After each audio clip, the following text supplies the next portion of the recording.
Sleepyhead. I'm not letting you go to work today. Wait, what? Everybody, listen up. Welcome to The Drive. Morning. You're gonna talk. Get on the phone at 339-1140. Pretty awesome, huh? Jump in on our text line at 441140. Everyone is talking about it. You must know that. The Drive starts now. Jiffy Lube text line all over the place from the 916. Whoa, I was able to Chromecast The Drive live stream to my flat screen TV. Let's see how it looks after the commercial. I can tell you how it's going to look. Ugly. The picture will be great, but the characters involved on your big screen, my goodness. That's a reminder. You can go to KHTK.com and check us out, streaming to you, video-wise. All brought to you by the Sacramento Republic Football Club and our dear friends at Jiffy Lube. Speaking of Jiffy Lube, they are sending us next week. We will be doing the shows Monday, Tuesday, Wednesday. Kyle, I checked this morning. It's back to rainy faces for Monday, Tuesday, and Wednesday in Mesa, Arizona, but we will be doing the broadcast anyways. Tickets are bought. Rooms are bought. Rental car bought. We will be covering A's spring training for Mesa, Arizona next Monday through Wednesday. Kyle is not excited. Yeah, I hate baseball. And you hate the A's. Yeah, big time. This is a fact. For sure don't have a A's tattoo on my arm or anything. Grant Napear is ready to go, and he will join us here. Where's he going? He's going to come on this program, as a matter of fact. Wait, what? Lance Woods, weather permitting. I'm going to give Lance an out here if he's listening, man. It is nasty out there. Please be safe. Please be safe on the roads. I just ducked my head outside and ducked it right back in. Woof. The drought's over. I got to think the drought's over, man. There's a lot of rain going on.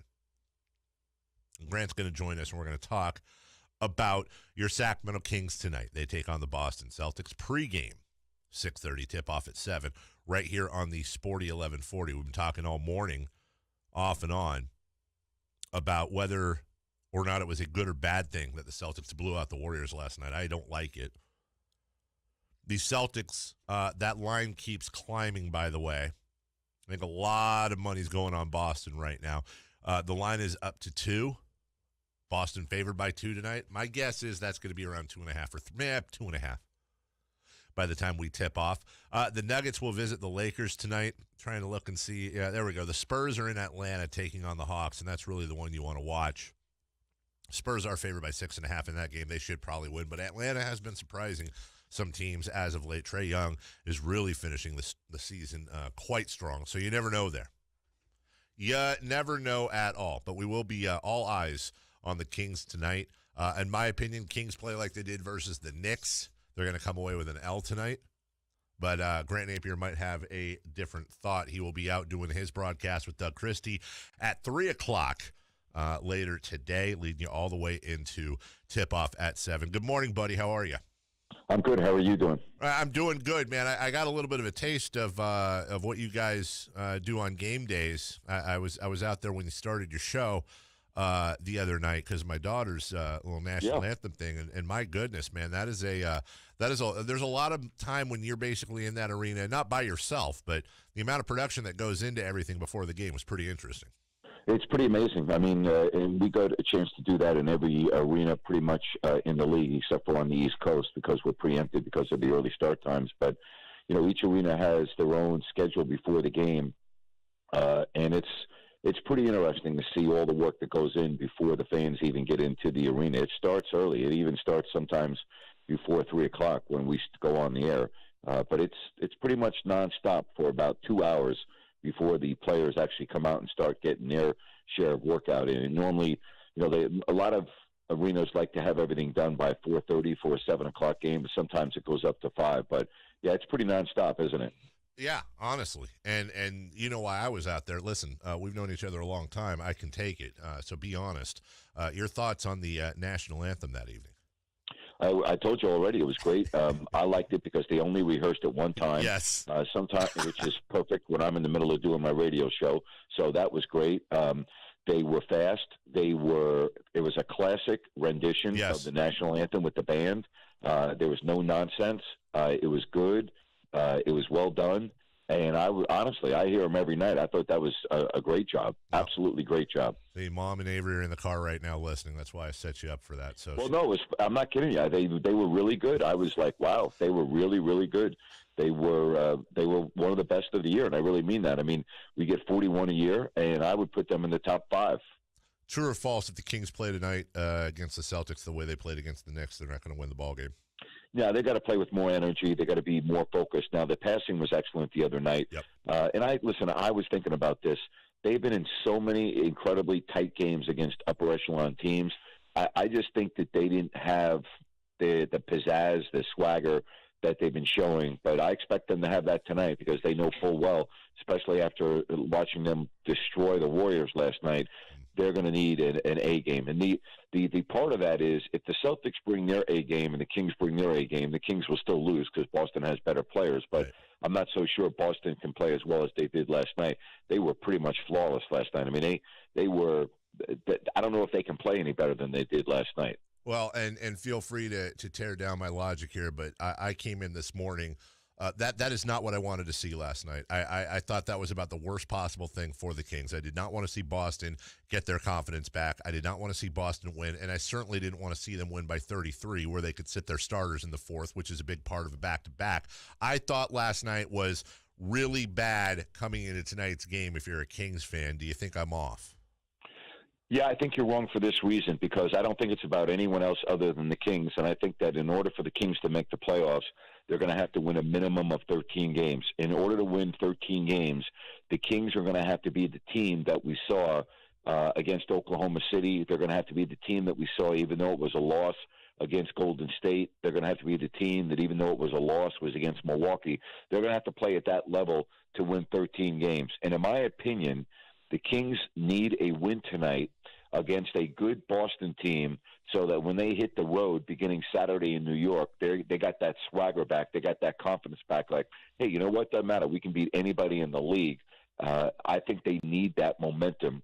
So I want to see a good Boston team tonight, but I want to see a better Kings team to get that psyche, to get that swagger back before they hit the road on Saturday. Yeah, and you and I have talked about this off air too, and I believe you were going over this. I think I heard a little bit of you guys going over the schedule yesterday on your show. That they need to go now that they've beaten the Knicks. They need to win 7 of their next 9, go 7-2.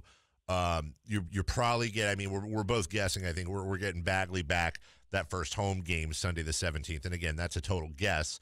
So tonight against Boston, you've got March 14th. Against Boston next Thursday, and then the following day a back-to-back in Philadelphia. I know you and I were talking about them getting one of those 3 games, them needing to get one of those 3 games so they could finish that 10-game stretch going 8-2. Do you think tonight is probably going to be the most gettable of those 3? I think so. And I know that we all have our ways of breaking down the schedule. Here's the way I'm doing it now, because now that we're at the quarter pole, there are 19 games left. The Kings can only lose 6 of those games. Yeah. So you can look at the next 4 or 5. You can look at 8 of 10. You can look at whatever you want. I'm just looking at, okay, doesn't matter when they happen, you can only lose 6 games, and that gets you to 45 wins. And even that may not get you into the playoffs. And here's something else now, because the Spurs did something I didn't think they would do, beating both Oklahoma City and Denver. Yep. One of those 13 wins has to be against San Antonio, and that's on March 31st. And I told Doug this, and this is like telling Doug the worst thing in the world. If the Kings, and again, big if they are still in the race on March 30th when they play at Houston, okay, the night before they play San Antonio, and they're right there, but they have to beat San Antonio, and as much as it pains me to say this, I would rest a lot of the guys against Houston that night. I agree, and you're right. That is the worst thing you can tell a player. I know, but I'm just saying, and again, I'm not so sure that the Kings will get to that scenario. Now, I'm not conceding anything here because this is exciting, and we haven't been in this position in years, okay? So I'm still excited to see if the Kings can win 13 games. But I also think we have to be realistic here. That may not happen. So my second goal right now is to see if this team can go 500, all right, to see if they can end up 41-41 or better, because if they do that, with everything else that's out there, and again, I'm not conceding making the playoffs, but that would still be an unbelievable, incredible incredible accomplishment for the team this year if they could win half their games. Well, and I want to go back as we're talking to Grant Napear, the TV voice of your Sacramento Kings, also afternoons with Doug Christie, 3 to 7 on KHTK. I want to go back to your point because I think that's a very valid one, and I know players don't want to hear it. I know fans certainly don't want to hear it. But you're right. Houston has clobbered us all year, and they're peaking. I'm with you. I think maybe at best you go into that Houston game on the 30th of March, and if you're not looking good after the first quarter, maybe you put them out there in the first. But you're absolutely right. That's when you're resting the big guns. Because remember that not only is that San Antonio game insanely important, and that's, like you said, if they're still in it, but it's also the second game of a back-to-back. So I agree with you 100%. Yeah, no, I mean, absolutely. And again, if you're within, let's say, 3 games of San Antonio, which would mean you that game on the 31st, let's just say you're 3 games back. Sure. All right, so you either leave San Antonio 4 back, which means you're done, or you leave 2 back. And if you're 2 back, you still have a chance, even though it's not a great chance, because I think at that point you only have 4 games left. But hey, you know what? I mean, you never know. Right.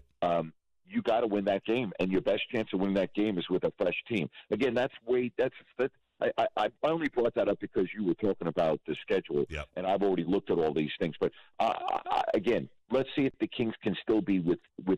They have a tough schedule coming up. Let's see if they can be in that position at the end of this month.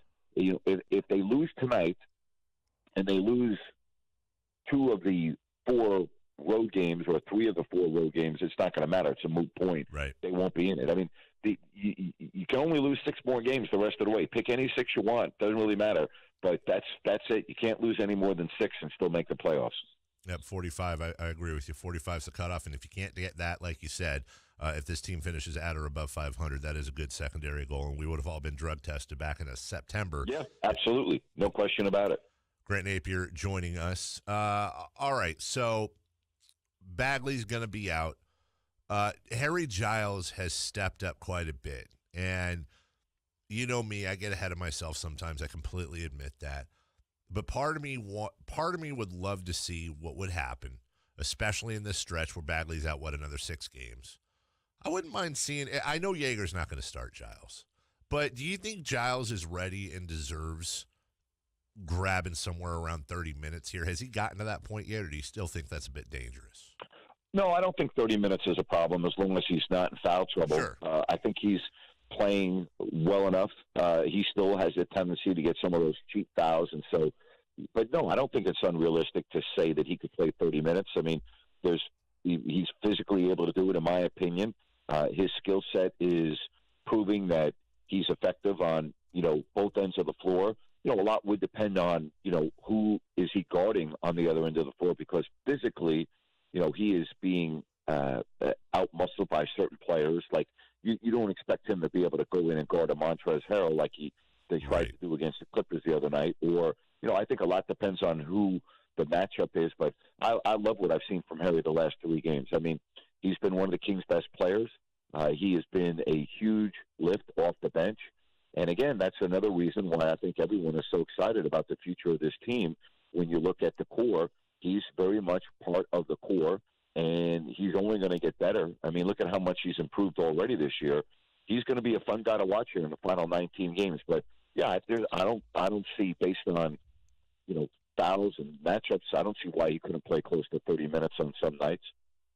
We talked in the last segment at length, and I've seen you on social media talk a bit about LeBron James this year and some of the stuff he's been going through. And Grant, I said, listen, LeBron deserves some of the blame. Luke Walton deserves some of the blame.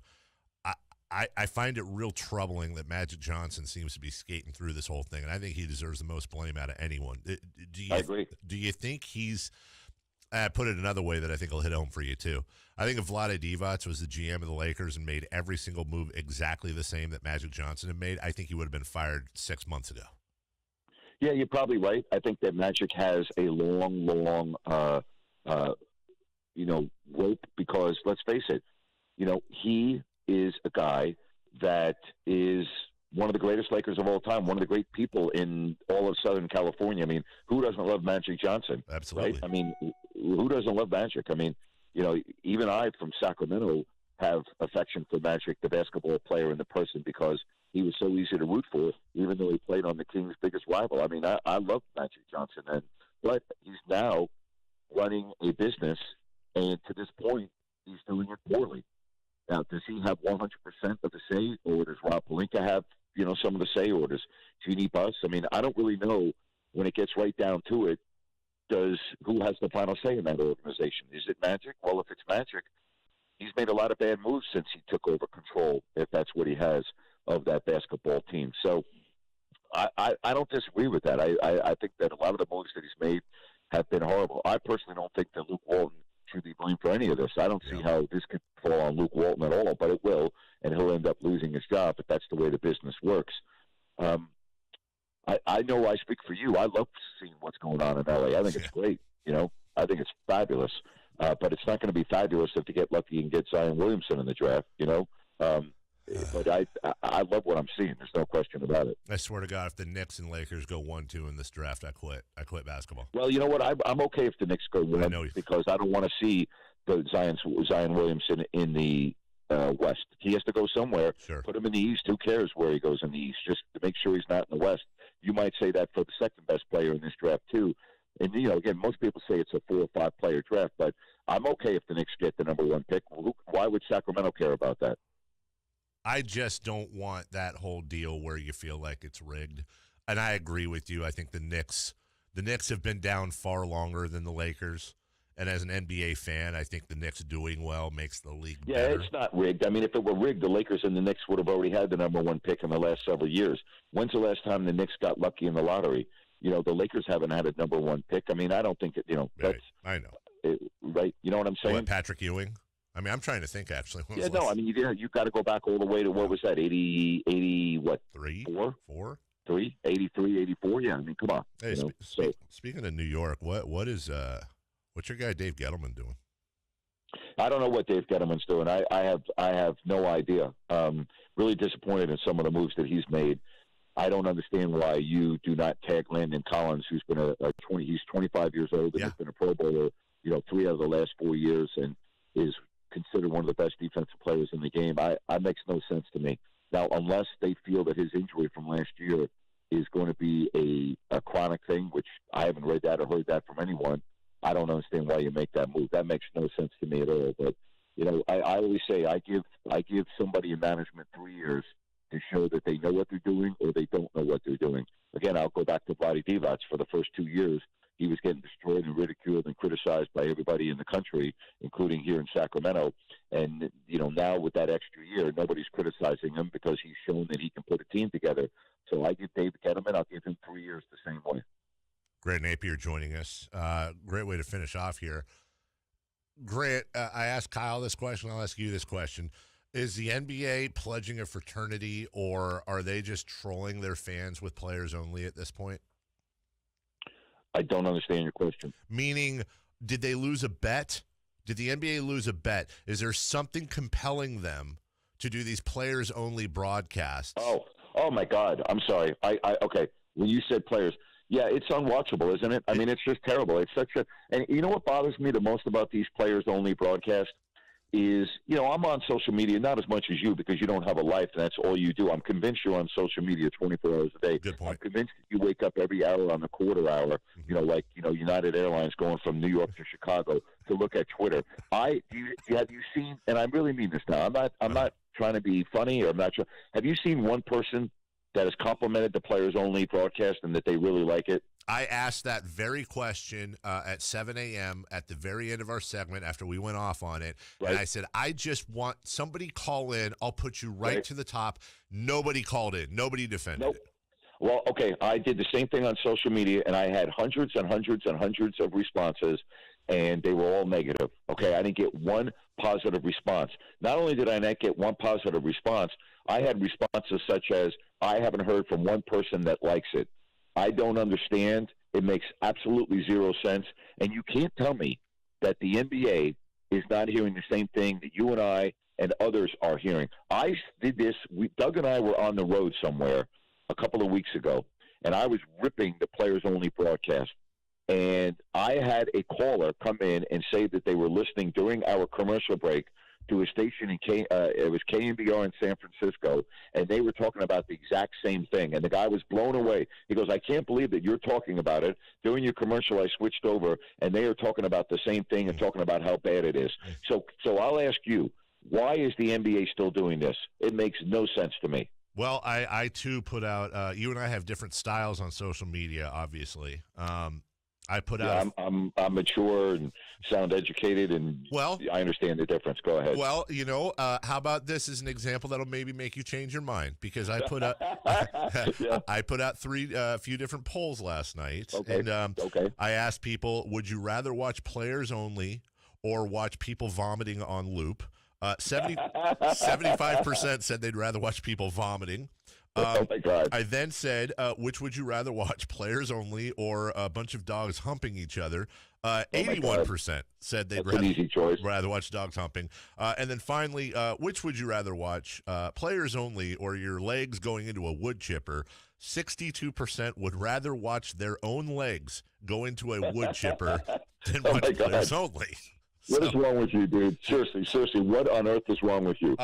What's wrong with me is I'm waiting for you to apologize for calling my social media immature. I just basically broke that mold.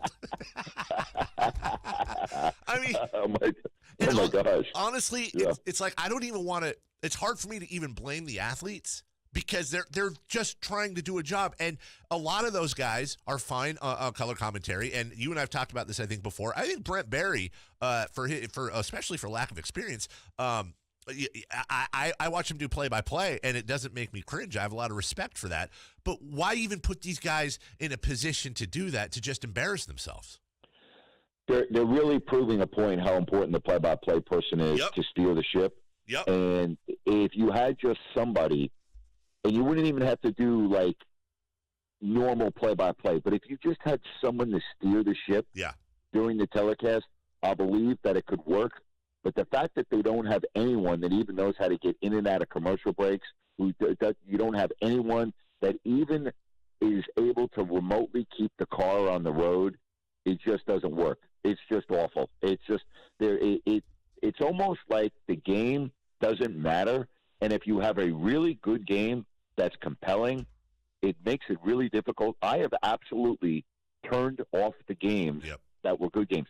I turned off the game in Golden State a couple of weeks ago. I want to believe it was Philadelphia, and it was players only, and I couldn't watch it. It was that bad. It made me actually turn the game off, and I ended up watching another program. I was in a hotel somewhere. I can't even remember where it was.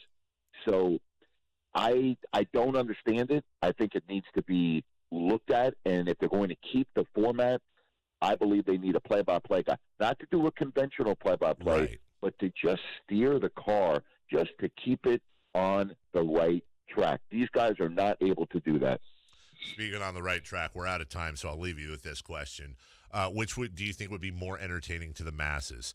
Players-only broadcasts in which the players are doing the entire broadcast, play-by-play, color, sideline, and all that, or an announcers-only game where it was only play-by-play and color analysts that got to actually play the NBA basketball game while the athletes were behind the booth? Oh, I think we already know the answer to that question. I mean, could you imagine a team of me and Jerry Reynolds out on the court with Doug Christie as, our defensive stalwart, and, maybe get a Jim Barnett from the Warriors to join us, and, bring in, whomever else, I mean, how great would that be? Are you kidding me? Grant, I think you would dominate Bob Fitzgerald in the post for what it's worth. Easily. Like, that's just easy. That's easy. That's easy, too. Fitz lately? I don't know if Fitz could run up and down the court, so I think I would definitely dominate him. Yes, absolutely. You think Mike Breen would be your outside guy? You think he's got a smooth jumper? Yeah, I think Mike. Yeah, absolutely. Yeah, but Mike would still have his bifocals on, so we'd have to get a strap around his head so they wouldn't fall off. And it would be an interesting look. Don't you? I agree. Let me think of that concept. Okay. Maybe I'll throw that to the NBA as an idea in the off season to explore. Yes, absolutely. Announcers only. Hopefully coming soon on pay-per-view. And put wireless mics on us so we could even announce the game while we're playing. Okay, now that would be amazing. I need Mike Breen to pull for three and then bang. I need that. No, bang, right? Absolutely, exactly. I need Grant doing a two-handed reverse dunk and going, if you don't like that, I need you boying yourself. How high are the baskets that we're playing on? 4 feet. Thank you. That's what it would need. Come on, dude. I'm going to do a reverse dunk. Come on, what's wrong with you? You work out. You go to the gym every time I talk to I you. do work out, but we don't jump when we work out, okay? That's Grant Napear. You can hear him this afternoon with Doug Christie at 3 p.m. And on the call tonight on your television, pregame 6:30 tip-off at 7. Have a great call, buddy. Have a great show, and thanks as always. Yep, take care. All right.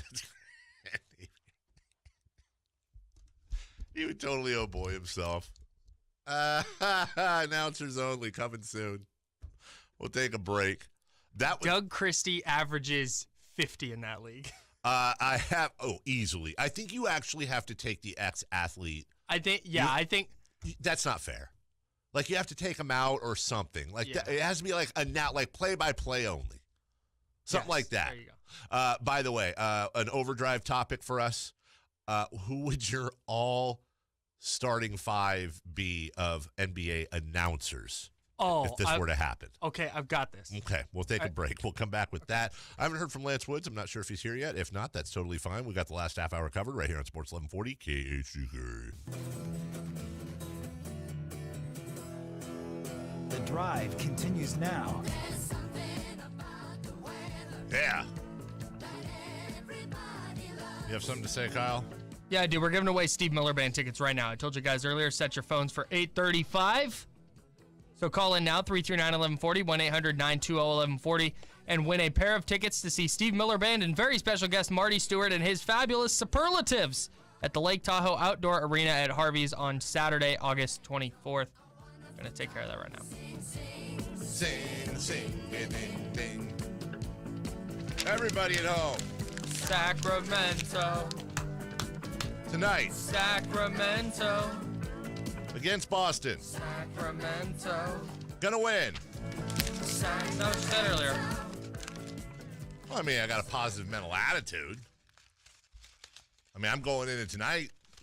As soon as that ball goes in the air, it's a jump ball, I'm thinking win. Man, I may not bet that they're going to win. Can I give you my all-broadcaster team before I pick your the all-broadcaster team, and then I'm going to get Mike on the phone, and you're going to pick a winner. I love that. All right, at the point.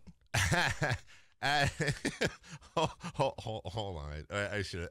Do you have the Bulls? Yeah, that's exactly where I'm going. Come here, Alan Parsons. Alan Parsons Project. And let's see. Yeah, I believe that is. Come on. Where are you? Sirius. The song is called Sirius, by the way, like Sirius Black, Sirius XM. All right, Kyle, you're all play-by-play announcer team. It's not play-by-play. Oh, I'm sorry. I did color analyst. Okay, I cheated for our announcers only idea. At point guard, I know Kara Lawson at point guard, the Washington Wizards. Love Kara. Color analyst. Great choice. Fantastic. Kind of cheating there. She's really good. By the way, she's also very good at her job too. Yes. Very, very good. At the 2 guard, Del Curry. We're really cheating here, picking all ex-pros, but okay. Yeah, that's exactly what I'm doing. No, I was looking for like Grant at power forward, Mike Breen at shooting guard, Bob Fitzgerald at I don't know. Oh, okay, my bad. I picked a bunch of former pros. All right, who are your others? No, it's not as fun. I mean, well, I assume Doug Christie's on the team. Yeah. Okay. Starting at the 4, though, because I've got 1988-89 Sixth Man of the Year Eddie Johnson at the 3. Of course you do. The Phoenix Suns guy. And then Brian Scalabrini's going to start at center for me. He has Celtics road games. You know what? Screw you, Dave. Such a big cheater. This is a stupid bit anyways. Big. Screw you and your dumb bit. Hey, Mike, save me, would you? Kyle's mad. Good morning, Mike. Hey, what's going on, Dave? Hey, man, I know I'm in the minority here. I like the players only, man. We found one. Hey, we found somebody who likes players only. Mike, I have a quick question for you then. What the hell is wrong with you?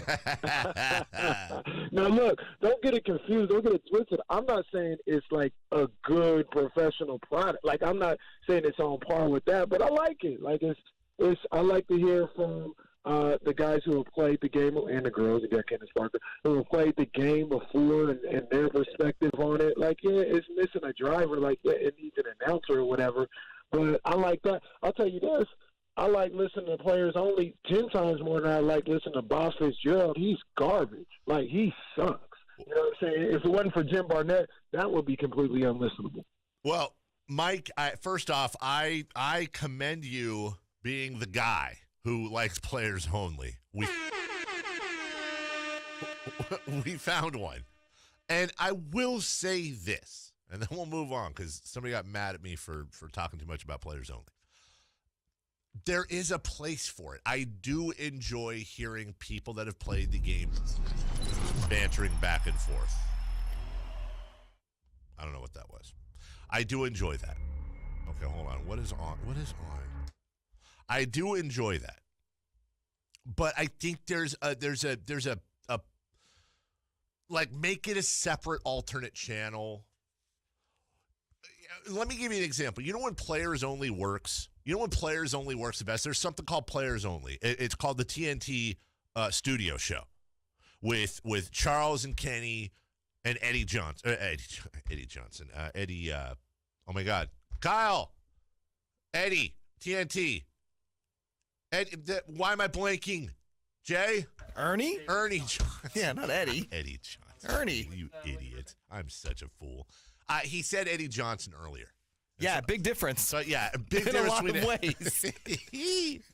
Ernie Johnson Jr., along with Kenny Smith and Charles Barkley. Shaq joined later, and whatever, fine. But those three could pull it off on their own. I think Shaq's just kind of there. That works. That's where it's at its best. That's where it's at its best when Kenny and Charles are arguing. But you know why it works so well? Because Ernie is there directing traffic. He's setting them up. He's throwing alley-oops. Players Only is the broadcast equivalent of if you had a game with all centers and no point guards. And the centers were the ones bringing the ball up and down the floor, and the centers were the ones passing to each other. It would be really bad basketball. Ernie Johnson's a point guard. Play-by-play guys are point guards. Ugh. It's just bad. Anyways. Do you know what I would be in for on like a modified Players Only? And what you're talking about with needing that kind of point guard broadcaster? Yes. If they wanted to just interview players just throughout the game, yeah, I would be fine with that. Like if you're in Philadelphia and you're like, hey, we're going to have play-by-play guy or gal X interview Allen Iverson for the entire game. Like they're just, and if AI wants to talk about the game or a play he saw or an observation that he's making, great. If he wants to talk about what he's been up to post-retirement, great.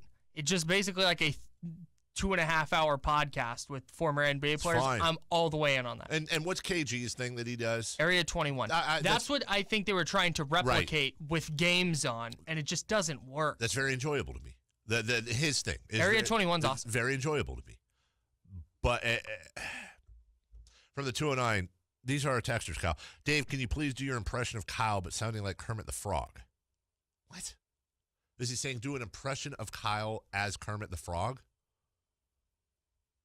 No, when you do your impression of me, you go, oh, I'm Kyle, I'm an avocado. Oh, I'm Kyle. Oh, student loans. Oh, I'm Kyle. Heartburn. Yeah, that. Like that? Okay. Oh, I'm Kyle. I got unnecessarily angry. I do, man. I'm grumpy today, dude. You got really angry earlier. You were so angry. Not at you. That was more at me because I can't focus on two things happening at one time. I'm trying to do math, and you say one thing to me, and my math just goes. Kyle and I have a thing where, like, during the breaks, like something will come on the air, we'll think of something, and we'll hit our little internal microphone, and we'll tell jokes to each other. We'll make fun of something. And I know what I did, and I can't say it, but I was making fun of something, and Kyle like looks at me, what? You gotta chill. I'm doing math. I was like, whoa, man, you gotta relax. Is it because of your appointment today? No. Okay. I'm just dumb. Oh, I'm Kyle. I'm dumb. I'm Dave. Nah. Nailed it. You nailed that one. Dude, I have a family. Right, exactly. Hey, it's time to call Sierra Pacific for this winter's best deal on a new furnace. Oh, it's time to call Sierra Pacific for this Oh, year's hey, oh, Dave, you want to do the read here? Oh, I can't see here, it. No, it's time to call Sierra Pacific for this winter's best deal on a new furnace. Call Sierra Pacific now. I don't know why you have an accent. Why am I talking like this? Call Sierra Pacific now, 800-551-3040. Oh, call Sierra Pacific now. I'm Kyle. I don't know why I give you like an old New York lady. Yeah, like why am I an old? Hey, it's time to call Sierra Pacific. That's you. That's you. That's what you sound like. That's like, was that me or was that you? I don't even know. I have no idea. You should call my wife later today and pull a prank on her. Just tell her it's me and I'm getting a divorce with her or something. She wouldn't know the difference. Hey, did you see what I texted you from my daughter's phone? My daughter's phone. That's how you sound to me. Is that how, hey, welcome into the drive. 339-1140. I got like 10 smokes hanging out of my mouth. 1-800-920-1140. Call now. Let's get out of here. Like literally, we can leave 15 minutes early? No, it's got a break. We'll come back and we will preview tonight's game. I guarantee you I got it wrong, so I apologize to Lance Woods. For some reason, I thought he was coming in today. I guarantee you I got that wrong. Lance is like super punctual and always on it, so I'll get with Lance. We'll have him in later this week as well. From the 916, Tim Rome loves the players only. Yeah, we'll get Tim Rome's opinion on players only next. And that's entirely false. And his prediction on tonight's game right here on Sports 1140 KHK. Dave, we have to break. I'm Kyle. I'm not ready with the buttons. For a cold one, it's What's on Tap. Here's What's on Tap. Now, you said it off air, Kyle. I'll say it on the air. We have this deep dive conversation on the Lakers, Magic Johnson, the repercussions, and all this stuff. Stop talking about the Lakers. Talk about the Kings. You and I spent 10 minutes being idiots. Just farting into the microphone. 2 minutes, even. Just dragging each other. By the way, remember I told you earlier, I said it's got to be me. It's not Lance. I had Lance scheduled to come in today. So I went back and I looked through our last text messages to each other. Oh, there's Lance right now on the text line, on the personal text line. I don't know what gave me the idea that he'd be in today when the last text he sent to me was, all right, I'll see you Thursday. Lance Woods in tomorrow, 8:30. I told you it was me, not him. Hey, What's on Tap? Brought to you by Calendars. Calendars. Get yourself one today. Also a memory. Also, don't be an idiot. The Sacramento Kings will take on the Boston Celtics. They're all huge games now, but as Grant and I talked about and Kyle and I talked about, this might be the most gettable of three of the big ones coming up. Home Celtics, at Philadelphia.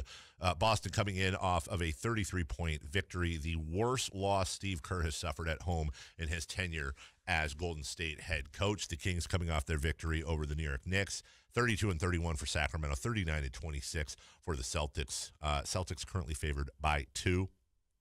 I'll tell you something. It's going to be very fun watching Kyrie Irving and De'Aaron Fox.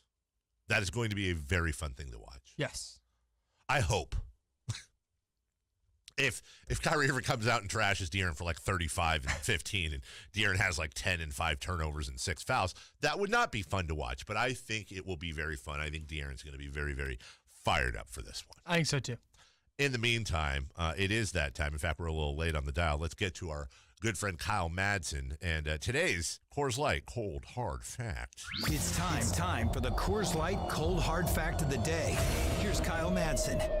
Hi, Kyle. Hey, Dave. I actually tweeted this one. I actually tweeted this. I'm Kyle. Sorry. Oh, wow. You want to read my thing? No. Okay, no. yeah. Go ahead. Hey, on this day in 1922, Babe Ruth signed a 3-year deal with the Yankees worth $52,000. I saw this one earlier. You tweeted that entire contract is worth about what Bryce Harper will make per at bat in his contract. Did you realize when you were tweeting that this morning that was a very Darren Revellian tweet you were making? Yes, it's a great stat. Yes, but just it had a little Revellishness. Oh, as soon as I saw, because I was just kind of scrolling through. I just look at news and different things in the morning. And I was scrolling through and I saw that. And I went, wow, $52,000. And then when I immediately Googled Bryce Harper contract to run the maths and see what he would make per at bat, I was like, wow, this is probably what Darren Ravel does. And he's made some good money doing it. He has. By the way, forget what Darren Ravel makes in money. Forget his 2 million Twitter followers. I'll bet you. He just got $12,000 in free advertising from us. So, right? That would be a Darren Ravel tweet. Dude, how great is his collection of memorabilia and different things? How much free stuff does Darren Ravel get sent on a daily basis? Oh, I bet it's bananas. It's ridiculous, dude. Yeah. One thing he does that I very much like is he has a little collection going of props and different things from the Coming to America movie. That's like one of his hobbies, and I absolutely am all for that. Like the little McDowell's menu and stuff like that. Dude. I've seen... I watched Coming to America because I told some friends in college that I hadn't seen it, and they were basically like, we canceled plans that night. But I was in a state of mind where I don't remember a lot of the movie. Because you were sleepy. Today's Coors Light Cold Hard Fact. Kyle, do you know what happens every few years the first Tuesday of November? We elect a president, or we have election day. There you go. Well, apparently the first Tuesday in November is not going to be the only annual election day in the United States. As part of sweeping changes to a collective bargaining agreement, please tell me you haven't heard this. I haven't heard this. This is very much likely to be ratified, according to sources, by Major League Baseball and the Players Association. They're planning to overhaul all-star voting and create an election day for fans to pick the starters. Hilarious.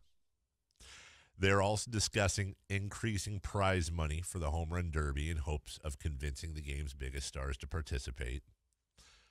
It would include an expansion of rosters to 26 players with a 13-pitcher limit, as well as and this is for Major League Baseball, by the way, as well as a 3-batter minimum rule we talked about for pitchers to be implemented in 2020. Now, this election day has apparently been discussed but never implemented. I haven't heard this. Under the proposed plan, the standard online voting would take place starting this year. Upon its completion, the top 3 vote getters at each position in each league would be on the ballot on election day. And whichever players receive the most votes on that single day, that would determine the all-star starters. Now, I'm willing to give this a chance, even though it screams ballot stuffing. It screams whoever's in the bigger market's going to get to start. But I need the Major League Baseball channel, the MLB network. I need them to do full-on election day style coverage. I want breaking news. I want Wolf Blitzer types and John King types running the TV board. I want breakdowns by state, which they can all do. I want live correspondence at each player's house or wherever they happen to be that night, so that they can be interviewed on site. Even then, it will probably be terrible. But that's the only way I can see it working out. It's going to be brutal. I don't think that's going to work at all. You're not a fan? No. Hey, it's time to call Sierra Pacific for this winter's best deal on a new furnace. Call Sierra Pacific now, 800-551-3040. Yep, we're out of here. Today's show in the books. Our thanks to Jay, Kyle, Granty Napes, and all of you listening. Check out our Facebook page. Well, no, screw it. We're redoing it. Don't check out our Facebook page. But go to our Twitter account at The Drive 1140. And go to the Cage to K YouTube channel and subscribe. Watch the show on replay. Leave a comment. Jim Rome is next. Go Kings, go Kings, go Kings. Enjoy the rest of your broadcast day on Sports 1140 Cage to K. Bye-bye now.